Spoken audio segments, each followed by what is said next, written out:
Nu vil jeg vise, hvordan man syr en lynlås i. Og det vi starter med, det er, at lynlåsen skal passe på det stof, vi skal sy den i. Så længden skal være den samme. Sådan i hvert fald cirka. Så vi starter med at lægge den her, og så vender jeg lynlåsen om, så den ligger med bagsiden opad. Og så skal jeg have sat nåle i her. Okay, det er lidt nemmere at gøre sådan der.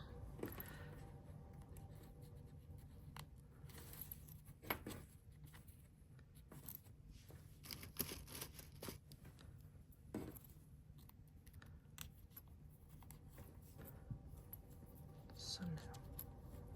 Godt. Inden vi kan sy lynlåsen i, så skal vi have skiftet trykfod. Og det gør man ved, at man skubber den anden ned og trækker den væk. Så skal vi bruge sådan en her.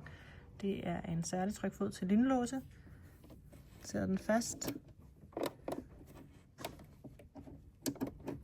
Der er ligesom sådan en hak, den skal op i. Sådan der. Så kan vi se, at nålen den sidder i den ene side her. Det er for, at jeg kan komme så tæt på lynlåsen som muligt. Sådan der. Og så skal den syes sammen med ligesting.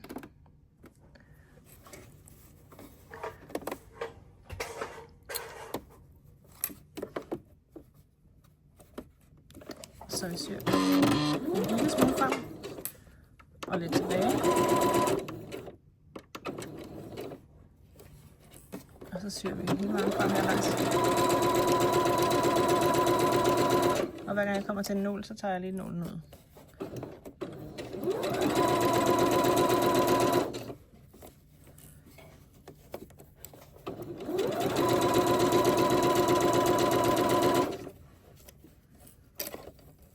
Godt, så når vi kommer herhen til slutningen, hvor lynlåsen sidder hernede, så kan det være en god idé at åbne lynlåsen lidt op. Så hvis vi lige kører hen, så vi får nålen ned, sådan der. Sådan der. Så åbner vi lynlåsen lidt op her. Så kan vi trække den forbi. Så kan vi nemlig nemt komme forbi selve her. Og lidt tilbage. Og lidt frem. Det var den ene side. Godt, nu har jeg syet den ene side af stoffet på, som I kan se her. Og nu skal jeg have syet det på den anden stykke stof.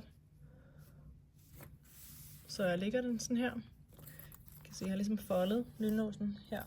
Eller stoffet med lynlåsen. Og så sætter jeg igen nåle i. Der behøver ikke være så mange. Bare lige se det og holde det sammen.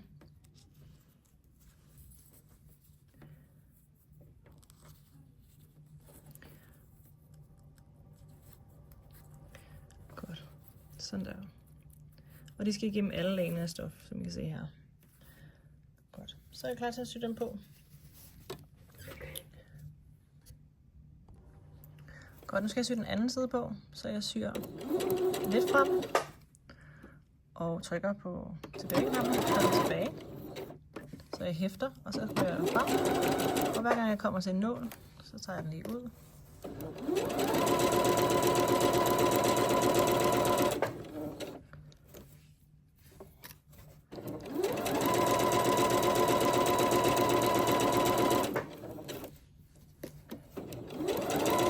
Og så ligesom sidst, så stopper jeg lidt før jeg kommer til lynlåsen med nålen nede.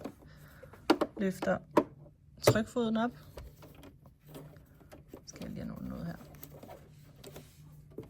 Så kan jeg åbne lynlåsen, så jeg kan komme til og sy ned igen.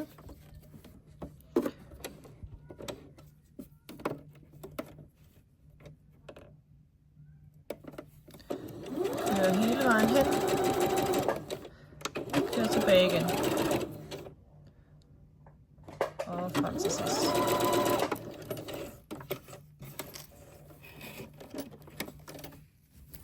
Så kan I se her. Så er den syet i.